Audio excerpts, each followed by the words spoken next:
What is a Tanuki, or a so-called phoenix graft? Well, I decided to make one myself and show you guys step by step how the whole process looks. You are most welcome to Bonsaitalk.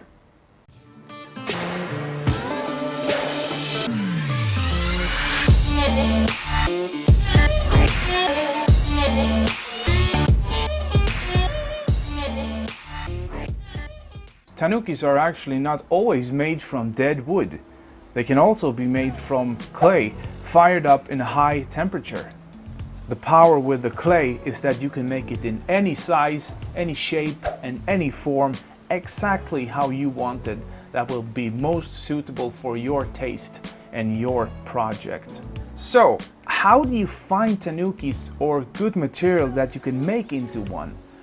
Well, unfortunately, dead bonsai trees are a very good candidate, just because of the movement, the proportion, the harmony and the branching. The branching will always be in the right position, and that makes a great Tanuki.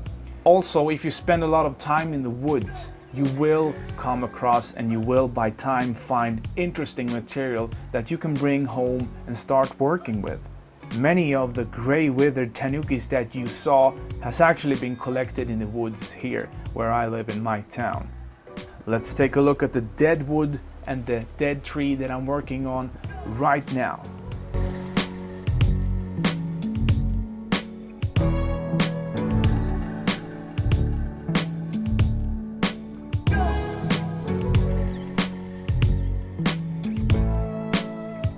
This is the project that we're going to work with. It used to be a needle juniper and now we're going to make it into a Tanuki. If you look closely on the tree itself, you can see that it has no bark. And that's because I have been using this tool right here for many hours, probably like 7 or 8 hours, carefully scraping off all the bark that's been here. And that is a delicate work and it needs a lot of eye to detail. Because they are so thin and fragile, these branches, but it can be done. Next part is the foot, a very important part when making Tanukis. And that's because you need something that's not going to hold or collect any water. So going for this alternative, steel with holes in, is probably very smart. I would recommend that. So I just used some piece of steel that I had lying here in the garage. Looks like this.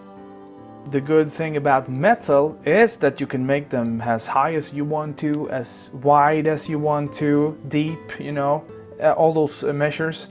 And what's good about this is that since it has holes, I can screw this with bolt and screw anywhere I like. I mean, I can have the tree here if I want to, and then I can just change the position to the here, anywhere really. So that's a big advantage. Remember that this piece right here is going to be under the soil level at all times. You're only going to see the tree sticking out, which also means that this needs to be treated with good coating, with good spray that can prevent against erosion, rust and dust.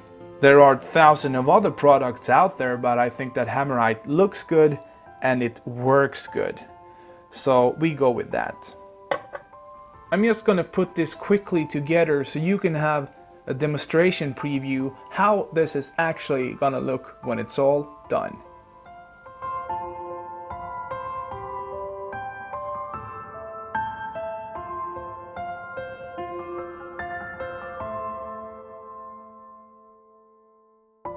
In part 2, I will assemble the whole thing and montage it together, and I will show you what kind of a wood preserver I use and how important that specific treatment is to the dead wood itself.